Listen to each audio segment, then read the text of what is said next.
يضل من يشاء ويغفر لمن يشاء ويعذب من يشاء وما تشاءون إلا أن يشاء الله رب العالمين. الحمد لله الذي لا نحصي ثناء عليه وهو كما أثنى على نفسه، وأشهد أن لا إله إلا الله وحده لا شريك له، وأشهد أن سيدنا ومولانا محمدا عبده ورسوله أرسله بالحق بشيرا ونذيرا وداعيا إلى الله بإذنه وسراجا منيرا، صلى الله تعالى عليه وعلى آله وعلى أصحابه وبارك وسلم تسليما كثيرا كثيرا. أما بعد، فأعوذ بالله من الشيطان الرجيم. بسم الله الرحمن الرحيم. يا أيها المدثر قم فأنذر وربك فكبر وثيابك فطهر والرجز فاهجر ولا تمنن تستكثر ولربك فاصبر.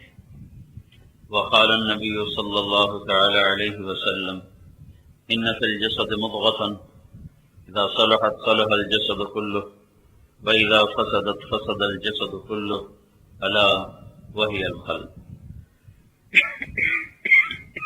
او کما قال. میرے عزیز و بھائی اور دوستو، آپ نوجوان ہیں، ہم ڈھل چکے ہیں. بوڑھا ہو یا جوان، کامیابی کا نشہ ہر ایک پہ سوار ہوتا ہے.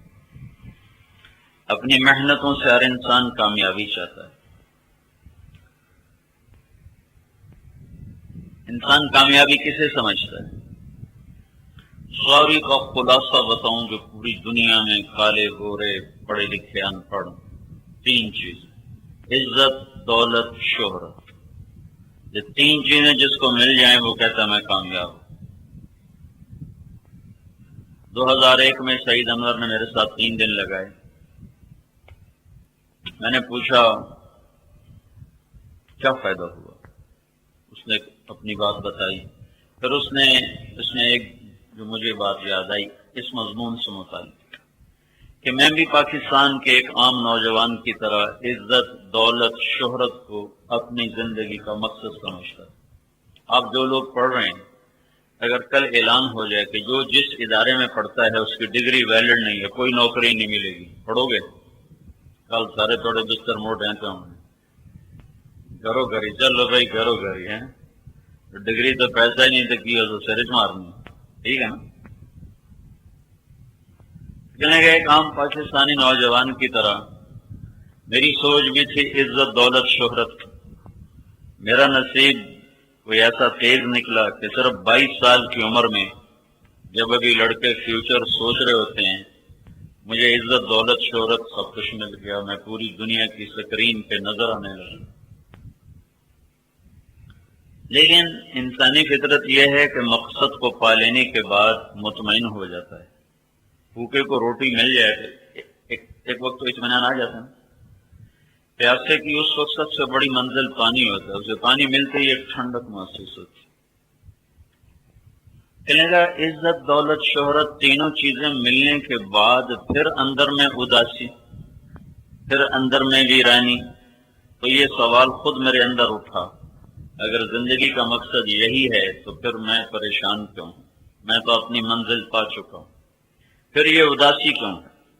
100 بار چمن مہکا، 100 بار بہار آئی، دنیا کی وہی رونق، دل کی وہی تنہائی. تو اب کیوں دل تنہا ہے؟ تو پھر اس کہنے لگا مجھے خیال ہے کہ میں نے مقصد کے انتخاب میں خطا کھائی ہے. کہ یہی سوچ چلتے چلتے مجھے تبلیغ میں لے کر آ گئی. تو میں آپ کو آپ کے اندر کی بات اور پوری دنیا کے پیچھے دوڑنے والے انسان میرے سمیت ہم سب اپنے لاشعور میں عزت، دولت، شہرت اس کے پا لینے کو کامیابی سمجھتے. یہ نہ ملے تو ناکامی سمجھتے. اب ہمارا علم ہے تھوڑا. اللہ نے کامیابی کو کس معنی میں بیان کیا ہے؟ یہ مضمون اتنا اہم ہے کہ اس میں فیل ہونا بڑی ہلاکت. اس میں پاس ہونا بڑی کامیابی ہے، اور یہ تھوڑے علم کے ساتھ یہ سوال حل نہیں ہوتا، اور اس میں سب سے زیادہ انسانوں کو شک پڑنے والا تھا۔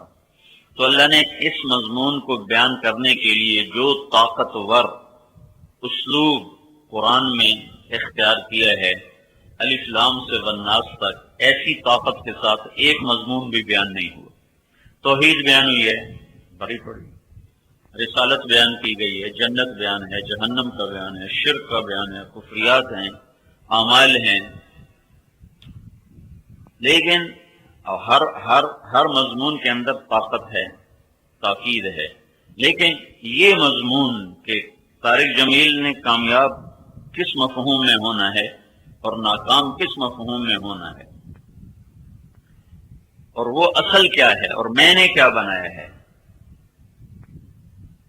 تو کون کامیاب ہے کون ناکام ہے، اس پر اللہ نے قسمیں اٹھائیں۔ قسم اٹھائی جاتی ہے شک کو دور کرنے کے لیے، جہاں شک ہوتا ہے وہاں قسم ہوتی، کہتا بھائی قسم دو، بھائی قسم دو، بھائی اس سے قسم دو۔ ایک اور بات چلتی ہے، بھائی ہمیں اس کا اعتبار نہیں، فلاں آدمی اس کی جگہ ہمیں قسم دے، یہ ہوتا ہے نا بھائی، یہ کہاں ہوتا ہے؟ جہاں شک ہو۔ اللہ کی بات میں کوئی شک ہو سکتا ہے؟ الف لام میم ذالک الکتاب لا ریب فیہ، پھر اللہ کیوں قسم اٹھاتا ہے؟ ہمارے شک کو دور کرنے کے لیے۔ اور قسم کے بغیر اللہ کہتا ہے من اصدق من اللہ قیلا، مجھ سے بڑا سچا کوئی نہیں، اور لا ریب فیہ سے قرآن شروع کرتا ہے، اس میں کوئی شک نہیں۔ پھر اس کے بعد اگر وہ ایک بھی قسم اٹھائے تو بات ہمالیہ پہاڑ سے بھی زیادہ وزنی ہو جاتی ہے، اور اگر وہاں ایک کی بجائے اللہ 7 قسمیں اکٹھے اٹھا دے تو وہاں کیا قیامت قائم ہوگی، کیا دماغوں کی دنیا میں ہلچل، اور کتنے اندر کی سطح پر کتنے طوفان اٹھنے چاہیے کہ جب خالق کائنات 7 قسمیں اٹھانا شروع کر دیں۔ میں نے تمہارے سامنے کہنا شروع کر دوں اللہ کی قسم، رب کی قسم، رحمان کی قسم، رحیم کی قسم، تم خود پریشان ہو جاؤ گے، مولوی صاحب کی ہو گئے، خیر جانے قسمیں چاہیے جان دو۔ تو اپنے اللہ کی سنو، اللہ تمہیں کامیابی کا کیا مفہوم سنا رہا ہے۔ والشمس وضحاها والقمر اذا تلاها والنهار اذا جلاها والليل اذا يغشاها والسماء وما بناها والارض وما طحاها ونفس وما سواها فألهمها فجورها وتقواها قد افلح من زكاها وقد خاب من دساها۔ یہاں ایک مضمون پورا ہو گیا۔ كذبت ثمود بطغواها اذ انبعث اشقاها فقال لهم رسول الله ناقة الله وسقياها فكذبوه فعقروها فدمدم عليهم ربهم بذنبهم فسواها ولا يخاف عقباها۔ اس کو کہتے ہیں سورۃ والشمس۔ اس کے پڑھنے میں لگائیں کوئی آدھا منٹ، پونا منٹ۔ جو شخص یہ سورت میں نے پوری اس لیے پڑھ دی کہ یہ فضیلت مجھے مل جائے، تمہیں جب یاد آئے تم بھی پڑھ لینا۔ جو شخص یہ سورت ایک دفعہ پڑھ لے تو پوری زمین میں جتنے خزانے ہیں ان سب کے صدقہ کرنے کا اسے اجر ملتا ہے۔ آج تک کوئی اتنا صدقہ کر سکتا؟ اور ابھی تک تم نے صرف 6 کلومیٹر زمین کے اندر سے خزانے نکالے، وہ بھی سارے نہیں، جہاں کہیں ہم نے کنویں کھودے، کانیں کھودی، وہاں سے ہم نے نکالا ہے، اور ابھی ساری زمین پڑی ہے، اور 50 کلومیٹر تک خزانے ہیں۔ 50 کلومیٹر کے بعد آگ شروع ہوتی ہے۔ یہ 50 کلومیٹر کی جو چاروں طرف اللہ نے یہ جو چاروں طرف ایک چھلکا بنایا ہے، اس میں خزانے ہی خزانے ہیں۔ تو اس میں جتنے خزانے بھرے ہوئے ہیں، اس سورت کو ایک دفعہ پڑھنے والا اتنا اس سب کے صدقہ کرنے کا اجر پاتا ہے۔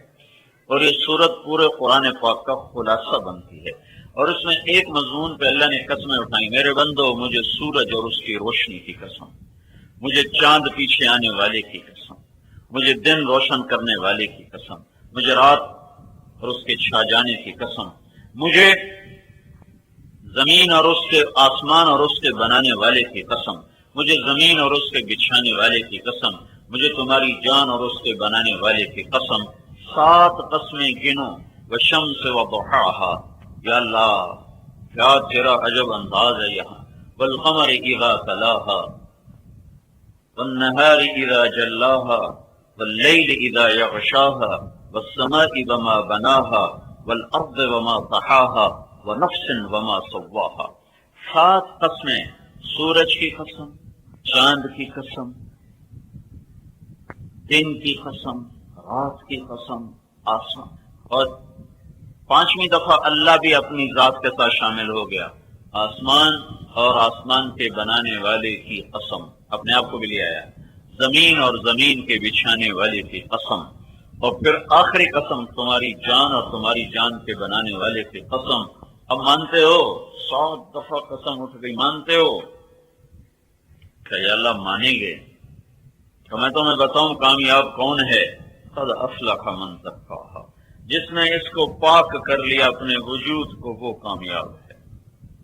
وقد خاب من دساھا، جس نے اپنے وجود کو گناہوں میں ڈبو دیا، دسا ڈبو دینا، گناہوں میں، گندگیوں میں، گٹر میں ڈال دینا، جس نے اپنے آپ کو گناہوں کے گٹر میں پھینک دیا وہ ناکام ہے۔ جس نے اس کو پاکیزہ بنایا وہ کامیاب ہے۔ پاکیزہ بنانے کا مطلب صابن سے نہا کر کپڑے بدلنا نہیں ہے، جو اندر کی گندگیاں ہیں ان کو جو پاک کرتا ہے وہ کامیاب ہے، اور جو اندر کی گندگیوں میں ڈوب جاتا ہے، باہر بہت صاف ستھرا ہے، وہ ناکام ہے۔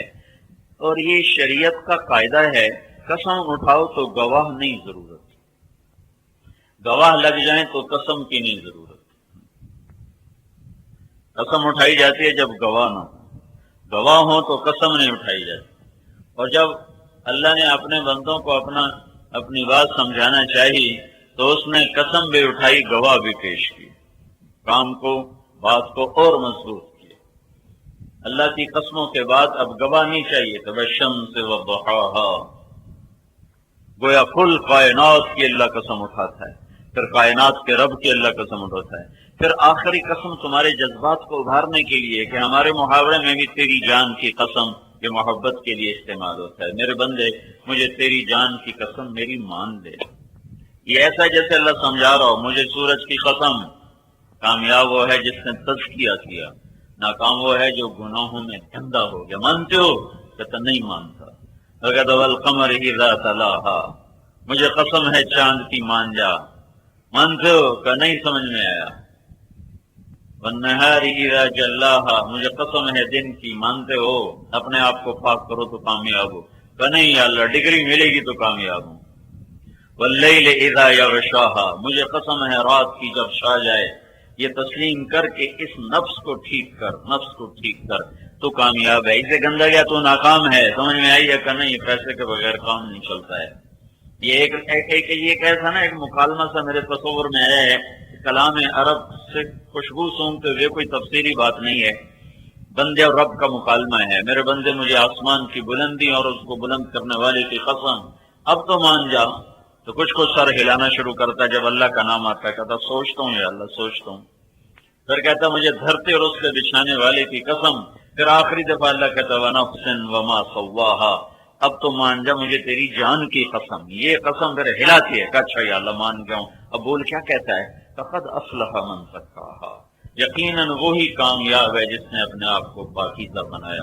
وَقَدْ خَابَ مَنْ دَسَّاهَا، اور وہ ناکام ہے چاہے ہوا میں اڑے، چاہے سمندروں کے اوپر وہ اپنے جہاز پانی کا سینہ چیرتے ہوئے ایک کنارے سے دوسرے کنارے تک پہنچا دے، چاہے زمین کی تہ میں اتر جائے، سمندروں کے اندر نیچے کے خزانے نکال لے، پہاڑوں کو کھود کے اس کے خزانے نکالے، لیکن اگر اس نے اپنے آپ کو گندا کیا تو ناکام ہے۔ سمجھے ہو کہ یا اللہ تیری اتنی قسمیں ہیں، بات تو سچی ہے، بات تو سچی ہے۔ پھر اللہ کہتا اچھا نہیں، میں صرف قسم نہیں اٹھاتا، میں گواہ بھی پیش کرتا ہوں، میں گواہ بھی پیش کرتا تاکہ میری بات سکہ بند ہو جائے۔ پھر تو اگر برباد ہو تو دیکھ کے برباد ہو۔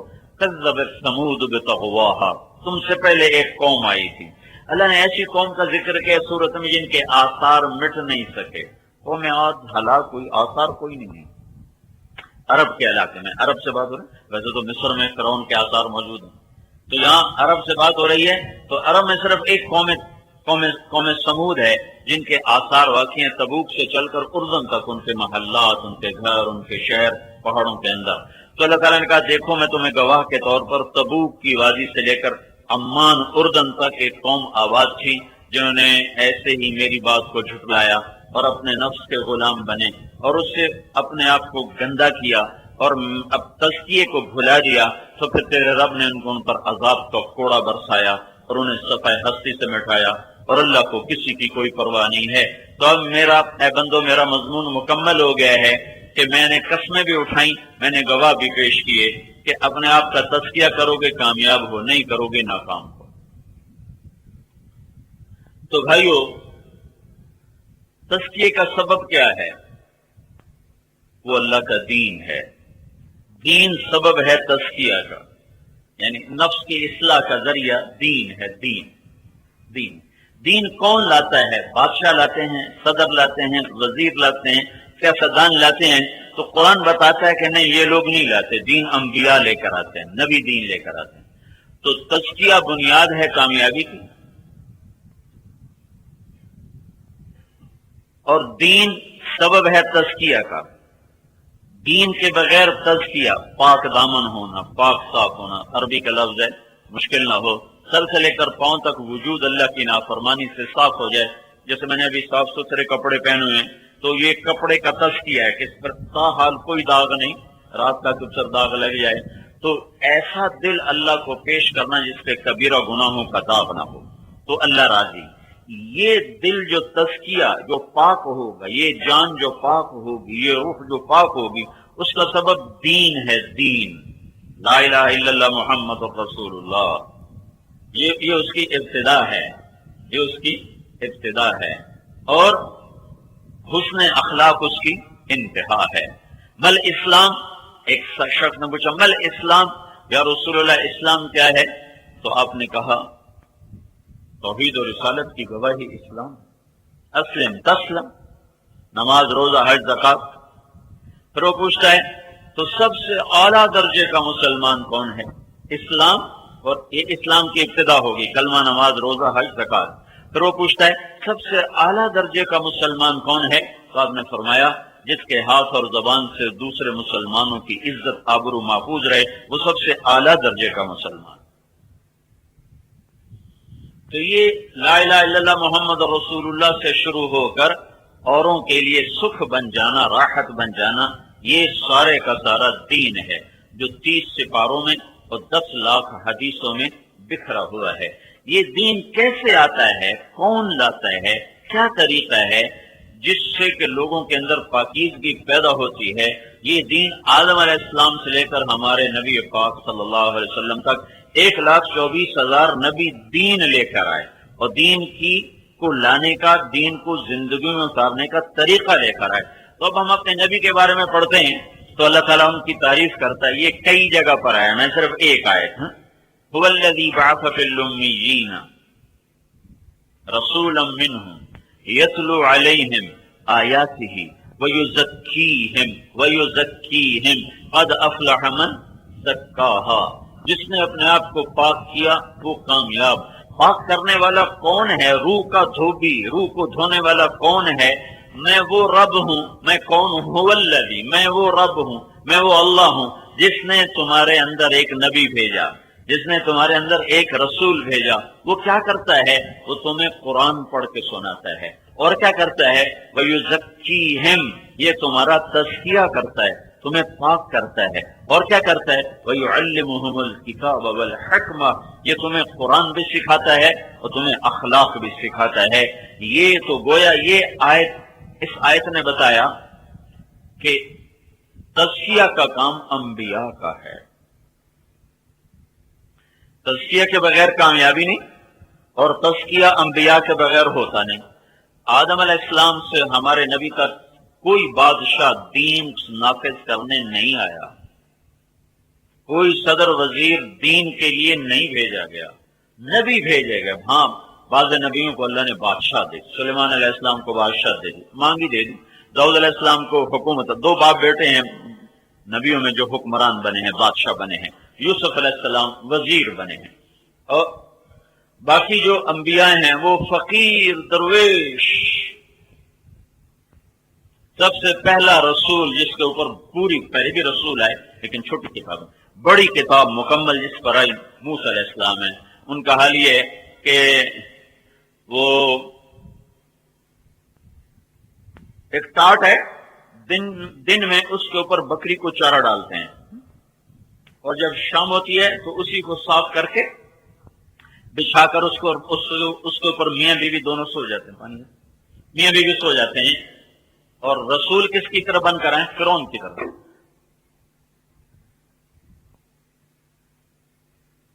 الیس لی ملک مصر وہذہ الانہار تجری من تحتی، جو کہتا ہے ساری دنیا کا میں مالک ہوں، سارے مصر کا میں بادشاہ ہوں۔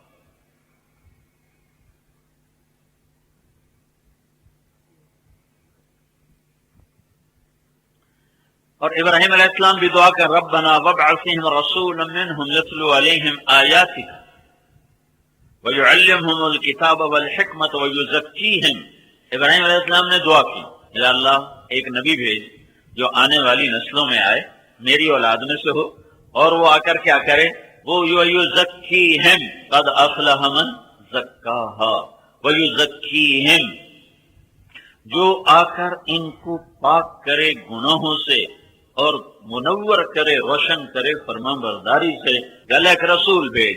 یہ دعا 4000 سال کے بعد قبول ہوتی ہے، اور اللہ کا نبی وہ تشریف لا کر کہتا انا دعوت ابی ابراہیم و بشرا عیسی ابن مریم، میں ہوں اپنے باپ کی دعا ابراہیم علیہ السلام کی دعا ہوں، میں اس دعا کے نتیجے میں آیا ہوں، اور ابراہیم اور عیسی علیہ السلام نے میری بشارت دی، میں اس بشارت میں وہ بشارت ہوں جو عیسی علیہ السلام نے دی تھی کہ ایک نبی آنے والا ہے، میرے بعد ایک نبی آئے گا جو سارے عالم کو روشن کرے گا۔ تو میرے بھائیو، میری آپ کی کامیابی کی بنیاد یہ روپیہ پیسہ نہیں، یہ ڈگریاں نہیں، یہ ڈاکٹر کا ہاسپٹل چل گیا اور انجینئر کے نقشے چل گئے، زمیندار کی زراعت چل گئی، سیاستدان کی سیاست چل گئی، وکیل کی وکالت چل گئی، تاجر کی تجارت چل گئی، تو کہتا میں کامیاب ہوں، کامیاب بزنس مین، کامیاب وکیل، کامیاب ڈاکٹر، کامیاب تاجر، کامیاب سیاستدان۔ یہ سب لفظ، یہ ہر جگہ پر کامیابی کا لفظ غلط استعمال ہو رہا ہے، یہ اپنے اصل مفہوم میں استعمال نہیں ہو رہا۔ کامیابی اندر کی پاکیزگی کا نام ہے۔ یہ نبیوں نے کیا، آدم سے لے کر محمد مصطفیٰ صلی اللہ تعالی علیہ وسلم تک۔ جب یہ کپڑا گندا ہو جائے، میلا ہو جائے، تو اب اس کو کیا کرنا چاہیے کہ دوبارہ صاف ہو؟ اس کی ترتیب سب کو معلوم ہے۔ اس کو پانی میں ڈالو، تھوڑی دیر یہ پڑا رہے، پھر میل ذرا نرم ہو جائے گی، پھر صابن سے صاف کرو، پھر پانی میں کھنگالو، پھر اسے سکھاؤ، پھر استری کرو، تو یہ دوبارہ صاف ستھرا ہو کر تمہارے سامنے آ جائے گا۔ یہ طریقہ سب کو معلوم ہے۔ روح گندی ہو گئی ہے، اب اس کو دوبارہ استری کر کے صاف کر کے سامنے لانا، کیا کیا جائے؟ تو یہاں آ کر مفکرین، دانشور، مجتہدین، مخلصین کی سوچیں مختلف ہو۔ ہر ایک کو اس کی محنت کا اجر ملے گا، جو اخلاص سے دین کی کسی بھی شکل میں لگے گا، بشرطے کہ خلاف شرع نہ ہو، بدعت نہ ہو، اور اللہ اس کے رسول کی ترتیب سے ٹکراتی نہ ہو، اور واقعتاً اس کے بعد اللہ کا تعلق ملتا ہو، تو ان سب کو اجر ملے گا۔ لیکن ہمارے ہاں تو جھوٹا نبی بھی چل گیا، تو جھوٹے شکلیں کیوں نہیں چل سکتی؟ میں اسلام آباد سے گزرا تو ایک بڑا مزار، لوگوں کا رش، تو میری نظر پڑی، بہت بڑا بورڈ لکھا ہوا حضرت پیر بگیاڑ شاہ۔ بگیاڑ سمجھتے ہو نا، بھیڑیا۔ سبحان اللہ، قربان جاوا پیر دے نا تھے، تو قربان جاوا انہاں مرید آتے جڑے بیڑی ٹھلے انہوں میں بیٹھے پوجی جانتے پیر بگیاڑ شاہ، تو مرید کون اسے نوڑ؟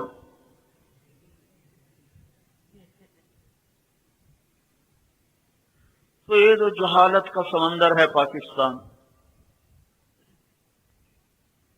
ایک ہمارے ضلع ملتان میں، میرے ہوم ڈسٹرکٹ تو ملتان ہے، ایک ننگ دھڑنگ بیٹھا رہتا تھا ٹرکوں کے اڈے پر، ننگ دھڑنگ، اور لوگ آ کر اس کے پاس بیٹھے رہتے تھے، انتظار کرتے کہ یہ ہمیں کوئی گالی دے یا پتھر مارے۔ تو اگر کسی کو گالی دیتا تو کہتے سائیں کو مبارک تھے، سائیں سرکار کو گال کٹھی ہے، فٹے منہ اس مبارک دا۔ اب ہمارے ہاں تو پیر ننگے شاہ، پیر کاما والی سرکار، گھوڑیاں والی سرکار، پٹھاں والی سرکار، جہالت ہے۔ جب دین کا پتہ ہی کوئی نہیں تو جو مرضی سامنے پیش کر دو نمونہ، اور جستجو ہے نہیں، طلب کوئی نہیں۔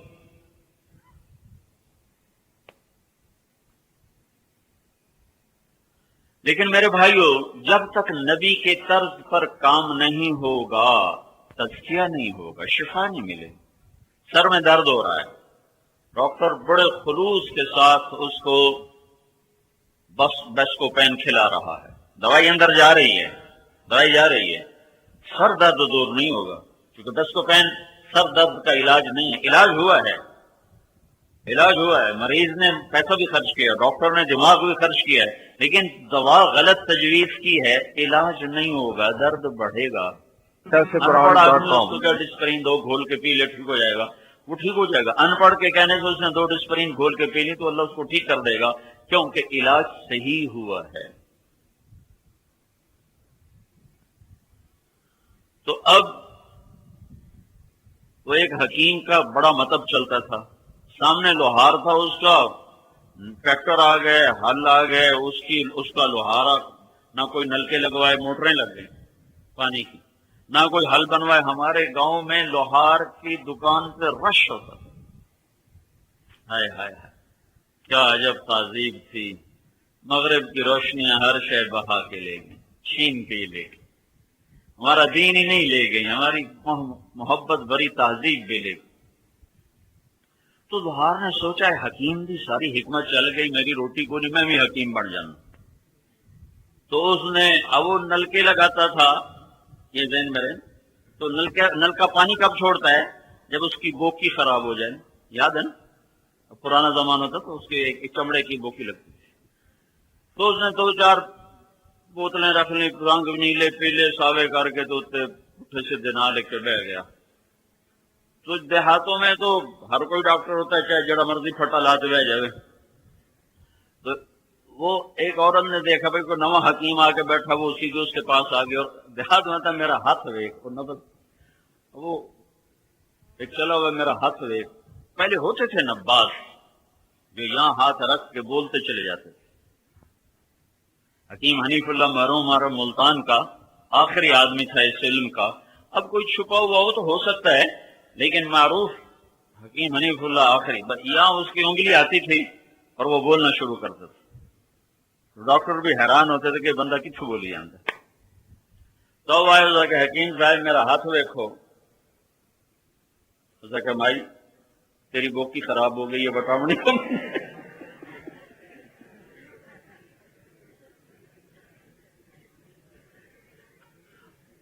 پاکستان ایسا ملک ہے کہ اسے بوکی خراب حکیم بھی چل جاتا ہے، لیکن اللہ کا آفاقی قانون ہے، جو تزکیہ کرنے آتے تھے، جو انسانوں کی اصلاح کے لیے آتے تھے، جب تک ان کے طرز پر کام نہیں ہوگا، یہ من صاف نہ ہوگا، یہ پلیت رہ جا۔ وس دے ہاسے وس دے نہ سے تڑی جھوک دے آسے پاسے، سکو نفس پلیت پلیت کتا اساں ذات پلیت نہ ہاسے۔ ہمارا خواجہ غلام فرید بھی سرائیکی کا علامہ اقبال ہے۔ تو مسئلہ تو یہاں کا ہے، وچے جھیڑے وچے بیڑے وچے جھیڑے وچے ونج مہانے ہو، تو یہ اس وقت پاک ہوگا جب نبی کے طرز پر دوائی پہنچے گی۔ اگر انبیاء کے طرز پر دوا نہ ہوا تو علاج ہو رہا ہے، فائدہ نہیں ہوگا۔ تو اب مخلصین، مجتہدین، مفکرین سب نے اپنے اپنے طرز پر کوشش کی کہ یہ ہونا چاہیے، یہ ہونا چاہیے، یہ ہونا چاہیے، اور اب بھی ہو رہی ہیں دین کے نام پر کوششیں، جس میں ایک جو واضح اور نمایاں ہے وہ ایک بہت بڑے طبقے کا ذہن ہے کہ طاقت ہاتھ میں آ جائے تو ہم دین نافذ کر دیں گے۔ یہ ایسے ہی کوئی یوں کہے، کوئی یوں ڈاکٹر کہے میرے ہاتھ میں ڈنڈا آ جائے تو میں مریض جو ٹی بی ٹھیک کر دے کہ ہک مارنا وہ اگلا پچھلا برابر، اگے ساس خدا اوکھا ہے، ہکے نال ٹپ جانے تھار۔ وہ ایک آدمی چوڑیاں بیچنے جا رہا تو ایک جٹ نے لاٹھی مار کے پوچھا اے کی اسے کہ ہک اور مارتا کیسا ہی کوئی نہیں۔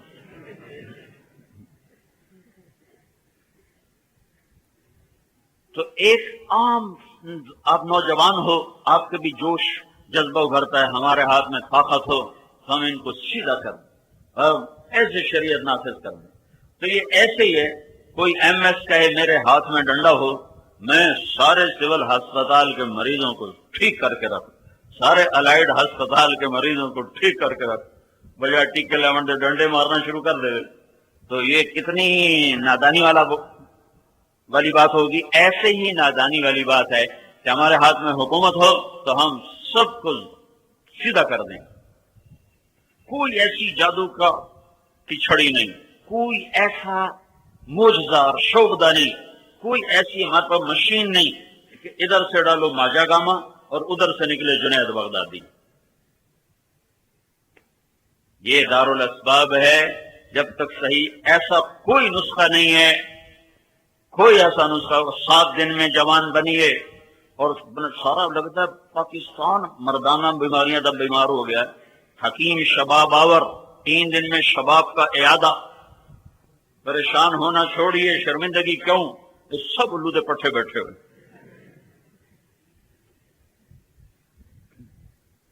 کوئی ایسا شعبدہ میڈیکل سائنس میں کوئی نہیں ہے جو کسی پیچیدہ مرض کو یوں ٹھیک کر دے۔ وہ فوری ٹھیک کرنے والے اسٹیرائڈ ہوتے ہیں جو بعد میں پھر خود موت کا پیغام بنتے ہیں، ایک دم اثر ہوتا ہے۔ اخبار میں شہر ہوتا ہے پچکے گال، تو وہ اس میں اسٹیرائڈ ہوتے ہیں، 4 دن بعد اس کا منہ یہاں چلا جاتا ہے، 6 مہینے بعد تو این جاندے جو میں غبارہ نہیں ہوا نکلے، چوپے آمدی طرح ہو جاندہ۔ پھر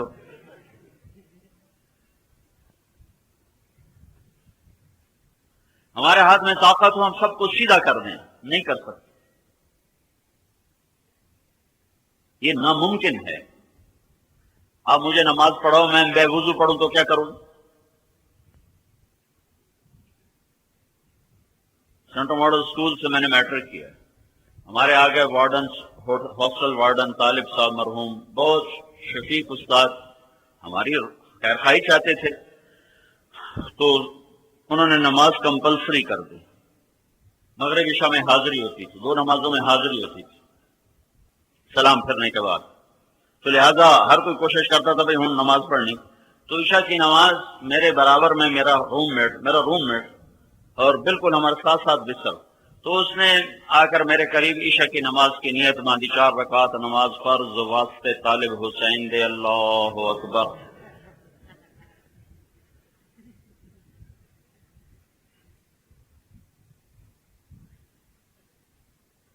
اچھا، عبادات تو ہیں اسلام میں آٹے میں نمک کی طرح عبادات، اور اخلاق ہیں آٹے کی طرح۔ اخلاق حکومت کیسے بنائے گی؟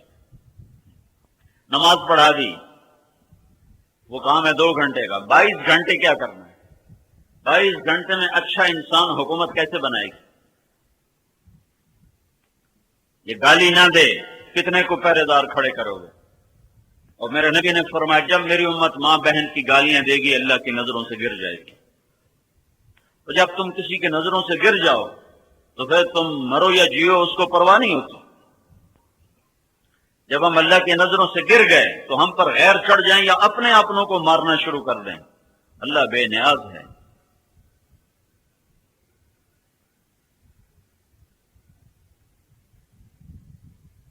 جب وہ کبھی ہم بھی تم میں بھی چاہا تھی، کبھی ہم بھی تم میں بھی راہ تھی، کبھی ہم بھی تم بھی تھے آشنا، تمہیں یاد ہو کہ نہ یاد ہو۔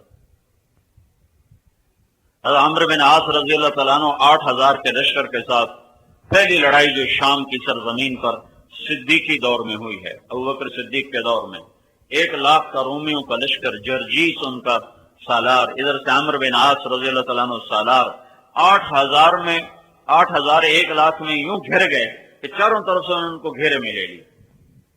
اور واصلہ بن اشقا رضی اللہ تعالیٰ عنہ بڑے صحابہ میں ہیں، اور یا صحابہ صفہ میں سے تھے، بہت مشہور صحابی ہیں، وہ اس جنگ میں اس لشکر میں شریک تھے۔ وہ یہ فرماتے ہیں کہ ہمیں یوں لگا کہ آج ہماری قبریں یہیں بنیں، نہیں بنیں، تو اس دن ہم شعر و شاعری بھی بھول گئے، عرب لڑتے ہوئے شعر پڑھتے تھے جذبے میں، تو جب ہم شعر و شاعری بھول گئے اور بس ایک زبان پہ تھا، یا رب محمد انصر امت محمد، اے رب محمد امت محمد کی مدد فرما۔ عبداللہ بن عمر رضی اللہ تعالیٰ عنہ بھی اس لشکر میں شریک تھے۔ تو عبداللہ بن عمر فرماتے ہیں کہ جب سورج ڈھلا اور ہم چاروں طرف سے مایوس اور نومید تھے کہ اب موت کے سوا چارہ نہیں، ادھر ہی قبر ہے، یہی شہادت ہے، تو جب سورج ڈھلا تو کہتے ہیں میری ایک دم آسمان کی طرف جو نگاہ اٹھی تو میں نے دیکھا آسمان پھٹا اور اس میں سے شہابی گھوڑے نکلے اور اس پر سوار سفید پگڑیاں باندھے ہوئے اور ان کے ہاتھوں میں نیزے، اور سب سے آگے ایک سوار تھا جو زور زور سے یہ کہتا ہوا آ رہا تھا، ابشروا یا امت محمد فقد اتاکم اللہ بالنصر، اے امت محمد تمہیں بشارت ہو، تمہارا رب تمہاری مدد کے لیے آ گیا۔ کبا ان کو یوں میں نے اترتے دیکھا ہے اور ہمارے لشکر میں وہ غائب ہوئے ہیں، اور اس کے بعد چند گھڑیاں نہیں گزری کہ رومن 1,00,000 کے باوجود ہزاروں لاشیں میدان میں چھوڑ کے بھاگ گئے۔